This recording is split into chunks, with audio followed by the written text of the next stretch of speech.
guys? Welcome back to the Jenks Island podcast, the only NFL podcast bringing your takes from a washed-up Division III cornerback and his friends. I'm your host, Grayson Jenkins. As you can see, my two co-hosts, Ty and Sterb, are not with me yet. They'll be joining the episode later. Happy Thanksgiving to you all out there. We got 3 Thanksgiving Day games today to break down for you guys, and then the rest of the slate. Ty and Sterb will both be joining us later on in this episode, so make sure to stay tuned for that. But getting right into our Week 13 leaderboard. At the top, Ty is still at number 1, but he is now tied with Ryan at 123 wins. Chad and Cooper are tied for 3rd at 121. King Raw and the Phoenix Fluffer are tied for 5th at 120 wins. And then I'm at 10th at 116. Hammer is at 13th at 114. And Sterb is down at 16th at 112 wins. Anyways, moving right into our Week 13 slate. There's a solid amount of good games on this slate. I'm actually really excited for it. The Thanksgiving games have gotten more exciting over the last few weeks. We got the Packers taking on the Lions. Obviously, the Packers and the Lions are in a close battle for the division right now. There are the Bears as well. That's the Black Friday game. But the Bears, to me, don't seem like a true contender out of this 3 teams, the 3-team group here. The Lions and the Packers truly do seem more like contenders to me than the Bears. I think the Lions, last week we saw them in a close game with the Giants. They ended up eking it out in overtime. I was very surprised they were able to force overtime the way that game looked the first few quarters. But the Lions showed again why they are a true powerhouse team. I believe Frank Ragnow just came out of retirement today, which is a big surprise as well. So that gives him a little bit of a boost. Not sure if he's going to play for this week, obviously being a one-day.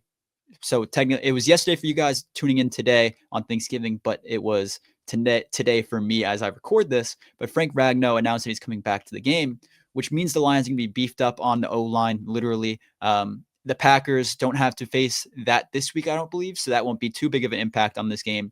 The Packers, their offense, without Tucker Kraft, it hasn't been the same thing, right? We've seen them try to get Matthew Golden involved a little bit here and there. That's not really working out yet. So that first round pick hasn't really come into play. The Lions truly relying on Jahmyr Gibbs right now. Amon-Ra St. Brown is still going to be Amon-Ra St. Brown. He's been really solid, but Jahmyr Gibbs is truly the workload, and he's the one that's getting those explosive plays when they need it.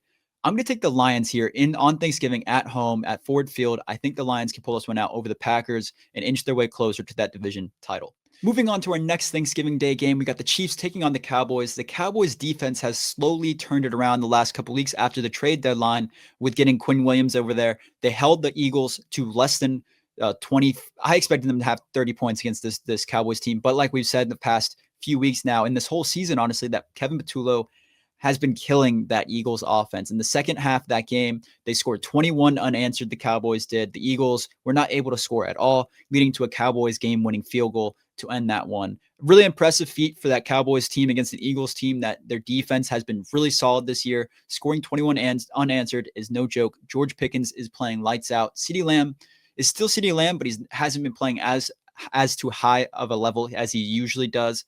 But they're still a really solid offense. The Chiefs on the other side, their offense, very, very reliant on Patrick Mahomes right now to make plays and make things happen versus allowing a scheme to have guys get open on their own, things like that. They're very reliant on Patrick Mahomes right now. They don't have a great run game.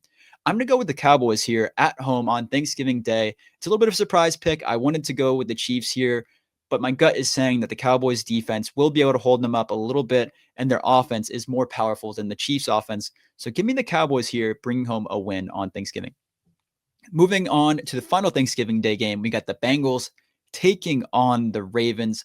The Ravens, their offense looks a little bit hampered by Lamar Jackson. Obviously, his injuries he had a couple leg injuries this year, things like that. You can see them hindering his performance. He's not as fast as he used to be. He can't make as many quick cuts, things like that. You saw him scramble a couple times, and he's not able to make the plays that he wants to. On the other side of the ball, you got the Bengals. Joe Burrow is going to be back for this one, which whoop-de-doo, right? You're getting Joe Burrow back, but at the same time, what is he going to be able to? You're not going to playoffs, right? They're very, very slim chances they make to the playoffs. I don't see that happening. The Bengals, they get Joe Burrow back. Jamar Chase will be back for this game after suspension, but T. Higgins will be out. That's a big blow. I think the Ravens are going to be able to win this one at home, even though their offense has not been playing the best. But if the Bengals truly come back with Joe Burrow and he's coming out with all punches, the Bengals have a shot to win in Baltimore. But I'm going to go with the Ravens here on Thanksgiving night. Moving on to the Black Friday game, we got the Bears taking on the Eagles. The Bears are red hot. Before the season started, I said that the Bears could be a dark horse team to win 12 games this season. And right now they're on pace to do that. The Eagles on the other side just lost a very tough game to the Cowboys. Kevin Patullo has fire under his ass from all the fans, all of the players on the team. A.J. Brown has been very, very negative about that offense so far this year. Saquon Barkley hasn't been the same player we saw last year. This team is struggling on offense. The Bears defense is struggling on defense. So this is a good game for the Eagles offense to try to come back to life, maybe a get right game for them. The Bears did win over the Pittsburgh Steelers last week, but at the same time, we've been saying all year long, the Steelers aren't really true contenders. It's not an impressive win for them. But the Bears have been squeaking by every single week in clutch manner and clutch fashions every single week. So that you got to give them a testament to them. The Bears, their offense, Caleb Williams has been playing really, really well this season. Ben Johnson has turned that offense completely around. But I think the Eagles at home will be able to pull this one out. I think the Eagles defense will be able to slow Caleb Williams down enough. And their offense against this weaker Bears defense that is banged up should be able to succeed. Give me the Eagles here in this one. Next, we got the Rams taking on the Panthers. Bryce Young once again made catastrophic failure mistakes in big moments in that game. In that red zone he had one really bad pick. Late in the game, he had another bad pick. Bryce Young, against every other team than the Falcons, disappears. But against the Foul Clowns, he is Tom Brady, apparently. So the Rams are playing like the absolute Super Bowl. They're playing like Super Bowl favorites right now. Matthew Stafford is probably the MVP at this point in time. Give me the Rams to beat the Panthers in Charlotte. There's not much to add to this one. Moving on, we got the 49ers taking on the Browns. Shedeur Sanders gets a win against the Raiders with the Browns in his first start as an NFL quarterback. It's impressive. But at the same time, I want to say about 2/3 or 3/4 of his yards were yards after the catch. So although he did have a solid performance, one touchdown, one pick, the touchdown was on a 60-yard screenplay that was like six yards behind the line of scrimmage that Dylan Sampson made happen. And it's time to question, this is the real moment. If he goes out and wins this one, then all the haters are silent. I think all the haters get shut up if he goes and beats the 49ers. Do I think that happens? No. I think the 49ers are the better team. They have a better offense. Brock Purdy, though, 3 picks against the Panthers. That was a little scary.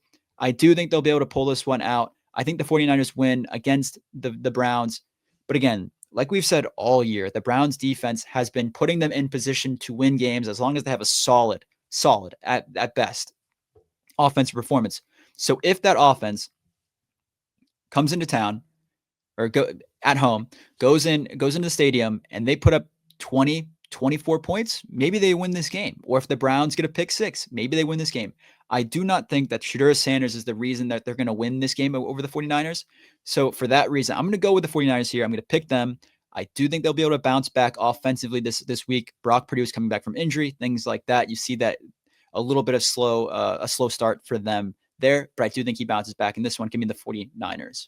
Moving on to the Texans taking on the Colts. The Texans are trying to fight back to possibly win this division. They're still in third at this point in time.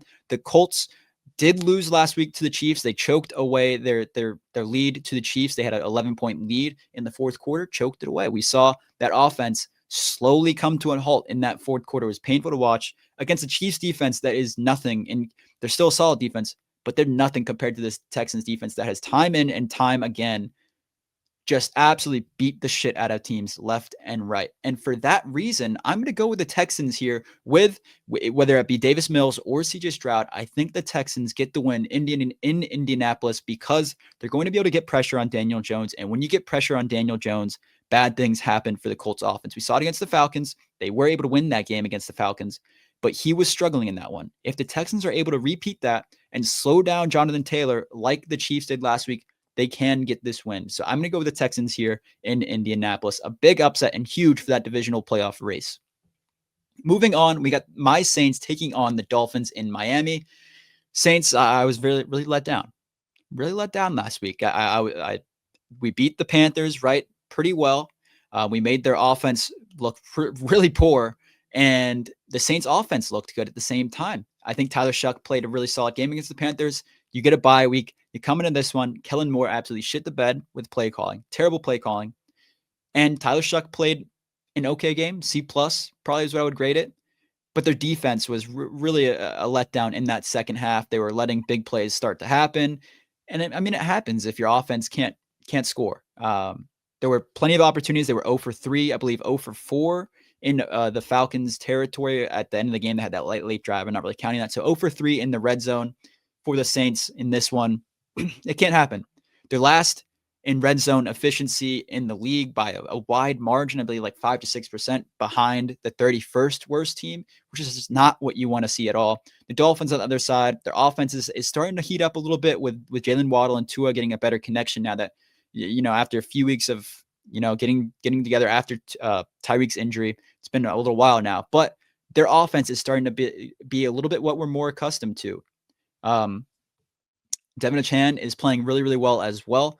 So I'm going to give the Dolphins the win here in Miami. If the Saints win, it's a happy surprise. I want to see Tyler Shuck play well. But if Kellen Moore keeps struggling to call plays, it becomes a true question mark of if he is a one-and-done head coach in this league. Moving on, we got the Foul Clowns taking on the New York Jets. Tyrod Taylor and the Jets looked solid last week. They didn't look terrible. Adonai Mitchell and John Mechie are true young targets for Tyrod Taylor, and that's good to see, in addition to Garrett Wilson whenever he comes back and is healthy. But this Jets offense is lacking superpower right now, star power from the quarterback position, and that's going to hold them back in this game against the Foul Clowns. Solid defense. Their pressure has been really good. I'm really excited to see what Armand Membo does against this star young edge rush duo of Walker and Pierce for the Foul Clowns. But I'm going to go with the Foul Clowns here to get the win over the Jets. It kind of helps the NFC a little bit with the Rams not getting as early of a pick if they do win this game. Anyways, moving on, we got the Cardinals taking on the Bucs. The Bucs obviously lose this past week in a tough one. Baker Mayfield, it's a question mark whether or not he plays right now. Either or, if he does or doesn't play, I do think they're going to be able to beat the Cardinals. The Cardinals on the other side of the ball, really solid in the pass game with Michael Wilson. They should have won or at least tied it this past week. But late in the game, Michael Wilson decides to celebrate with 20 seconds left when he caught it, celebrated down in the red zone, and ended up leading to a field goal, and then they end up losing that game. So give me the Buccaneers here, although that Jacoby Brissett to Michael Wilson connection is really good, and Marvin Harrison Jr. will be back for this one. I do think the Bucs win. I said either or, if Baker Mayfield's out, that they probably will win either way, but I'm going to go back on that. I'm going to step back a little bit after watching Teddy Bridgewater play in this past game against the Rams. Teddy Bridgewater looked not out of shape, but he didn't look ready to play. And that's something you don't want to see when you get a backup quarterback that is a veteran coming in to play. He didn't look very prepared. If Baker Mayfield's out, I'm going to go with the Cardinals. If Baker Mayfield's in, I'll go with the Bucs. And that might come to bite me in the ass, that stepping back on that, but I'll take that either or scenario. Moving on to the Jaguars taking on the Titans. We got the Jaguars, who are playing solid right now, right? They just beat the Chargers pretty badly just a couple of weeks ago. The Titans on the other side, still, they can't win a football game. And it's painful to watch. Cam Ward does look solid. He has had really good flashes here and there in these games. But the Titans struggling to hold teams in points and score more points than that teams, and that obviously comes with a loss. Give me the Jaguars here coming into Nashville. I think their defense will be able to slow down Cam Ward a little bit, and I think their offense should be able to play well in this one. So give me the Jaguars. Moving on to the Vikings taking on the Seahawks. The Seahawks, their defense is absolutely balling right now under McDonald. The Vikings on their side, I know KOC is a legend, but he's not able to coach J.J. McCarthy up. And J.J. McCarthy is in concussion protocol. Looks like he was limited in practice today, so technically can play. But it looks like they're going to Max Brosmer in this one, and that's just not a good situation when you're having to go to a backup quarterback behind a guy that was already not the best quarterback to go up against this Seahawks defense that's really, really tough. I think the Seahawks will come out and win this one in Seattle. Give me the Seahawks here. Moving on, we got the Raiders taking on the Chargers. Raiders, right? Geno Smith still struggling. The offensive line is absolutely terrible, so you can't get Ashton Genty really going. They do have Brock Bowers over there. They have a young receiver room. Trey Tucker is solid. They have other young and solid receivers as well. but it's just not a good team right now at this point in time. They just fired Chip Kelly. And it's a bad spot to be if you are in Las Vegas or if you're a Raiders fan. The Chargers on the other side, not really in the best spot either at this point in time. The Chargers lost a couple weeks ago, and now they are back playing against the Raiders team. This has to be a get-right game for them, especially in this division. They have to keep fighting for that playoff spot. If you somehow lose this one to Geno Smith and the Raiders, you're in a really, really tough spot, and it starts some conversations about Justin Herbert and this Chargers team and if they are true playoff contenders. If you lose this one, I don't think they are, but they should win this one pretty easily, so give me the Chargers here in this one. Moving on, we got the Bills taking on the Steelers. The Bills lost this past week to the Texans in a game where constant pressure was applied to Josh Allen. Constant pressure. And like I said, the Texans defense is able to beat the ever-living shit out of people left and right. On the other side of the ball, the Steelers, solid team. They're going to be without Aaron Rodgers. They lost to the Bears. This Steelers team, they have something in Jaylen Warren. They have something in Darnell Washington. DK Metcalf is still DK Metcalf. Kenneth Gainwell isn't bad. But outside of that, they don't have any great targets. Roman Wilson, Calvin Austin, solid here and there, but they show weak flashes at times as well, where they just don't show up for Aaron Rodgers. And I'm not saying Aaron Rodgers is a great quarterback by any means at this point in time, but he's still solid. He's definitely serviceable. He can get the job done. Steelers defense on the other side struggled against the Bears offense. And I think the Bills should be able to put up a similar offensive performance. So give me the Bills here. A sneaky addition for them is Brandon Cooks. He could be a really solid vet for that receiver room.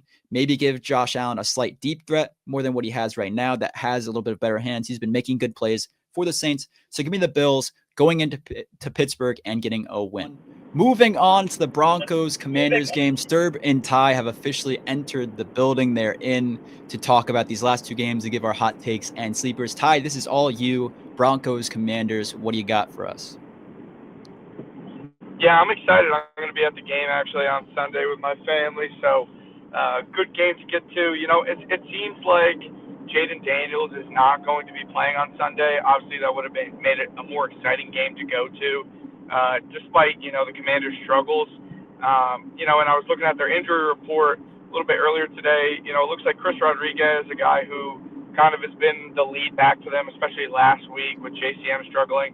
He did not practice. He is sick. They had a couple other guys that are just dealing with limited injuries. And, for a team that is one game away, if they lose on Sunday, they're eliminated from playoff contention. Yep. So, for a team to be that, close to being eliminated and dealing with all these injuries, it's going to be tough for Washington. And on the flip side, right, Denver's getting healthy now. Obviously, J.K. Dobbins still out, probably out for the rest of the season, but Pat Surtain, Jonah Ellis, and Alex Singleton all back at practice today. Really good time to get Pat back, especially. I mean, the secondary's played well in his absence, especially as the young guys have stepped up. But, anytime you get those three guys back, Denver had, Sean Payton gave everyone the week off on the bye, so they're going to be well rested, come back hungry to get another win, extend the win streak to 10. I mean, I don't even really think it's going to be necessarily close. It's just, it's tough, right? If the Commanders are at full strength, I think this is a good game. I think before the season we looked at this as, this is a really competitive matchup between Bo, between Jaden. But just with the way the cookies crumbled for Washington this year, I think Denver probably walks with this one pretty easily. So give me Denver, probably 14-plus point win. Yeah, it's going to be a slaughter. Give me the Broncos here too. Sterb, are you going away from the pack with this one? No, I'm going with the Broncos as well. We saw the last time Sean Payton got like a matchup against a Mickey Mouse defense, which is better now in Dallas, but it feels like he can just call any play he wants and it's going to work. And against the secondary, I'm kind of expecting the same thing. So give me the Broncos. Moving on to the Monday Night Football game, we got the Giants taking on. I love that. It is though. It is a Mickey Mouse defense. It really is. They're pretty poor. Anyways, moving on to Monday Night Football, we got the Giants taking on the Patriots. Sterb, what are your thoughts on this one? Yeah, this one is pretty much just watching Drake May. I didn't look. Is Jackson Dart back at practice? Is he playing this one? He was back at practice. I think he's going to be questionable, but I think he likely is playing. Okay. So basically, I just want to see more Jameis on the field, man. Like that guy should be on the field somewhere every play. even just purely for entertainment purposes. But if Jackson Dart comes back, this kind of turns around into, maybe the Giants have like a shot at this one, but I don't really think so.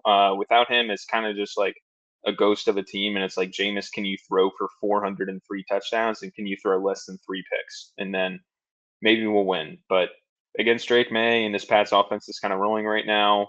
Defense is kicking it up into higher gear. A lot of people don't like the schedule that they played, but again, I mentioned that I don't really buy into that. It's Drake May, and I'm not going to pick against him. So give me the Patriots.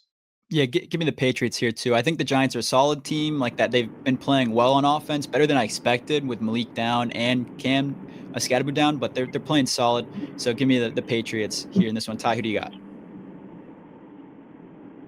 Yeah, I agree with Sterb. Like, the Giants definitely have a shot. They're a better team with Jackson Dart. They've been competitive in a lot of games with him. But, yeah, I'm going to take the Patriots here, too. I think, at the end of the day, Drake May's going to be able to pull it out against a team that, they just haven't been able to close the door in the fourth quarter in some of these games. So, give me the Pats.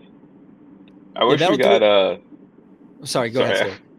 I was just saying, this might be like kind of a crappy game, but I wish we got like Jameis versus Drake May on Thanksgiving. Like, that would have been. Jameis would be fun. That would have been sin. Monday night. This is Monday night. Oh, on Thanksgiving. Oh, you're saying like on Thanksgiving. That would have been good. That would have been fun. It would have fed the families even more than the feast. Anyway, let me ask you guys real quick. Who do you guys got in each of the Thanksgiving games? Just quick to like give your picks real quick. Sterb, you go ahead first.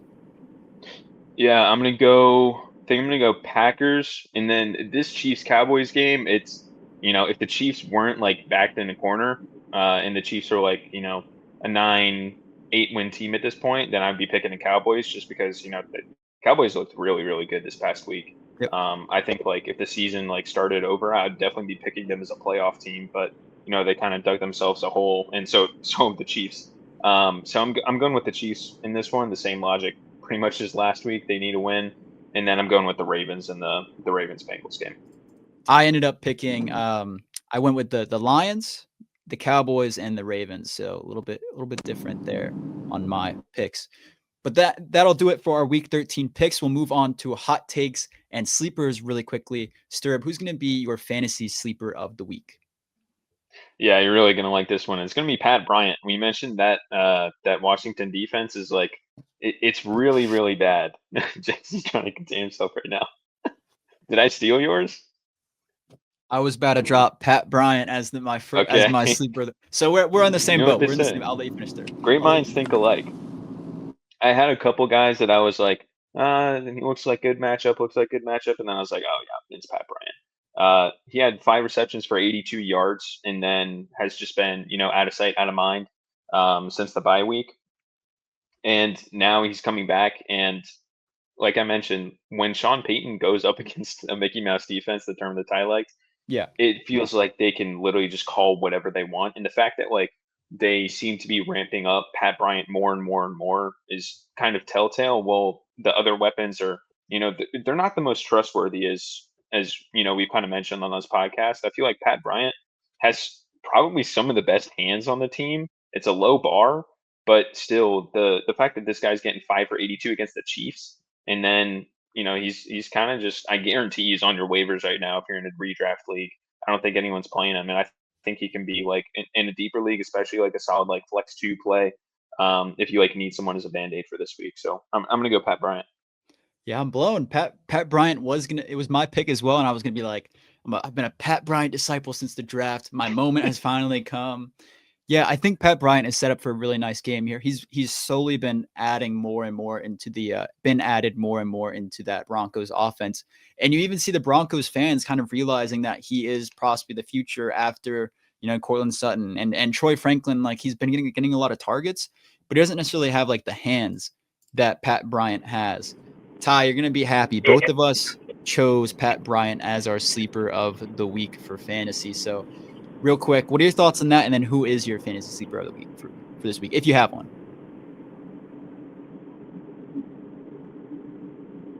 Are you talking to me?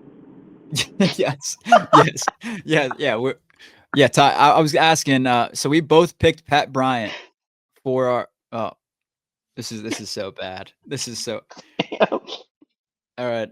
He said his phone's overheating, so we'll let Ty.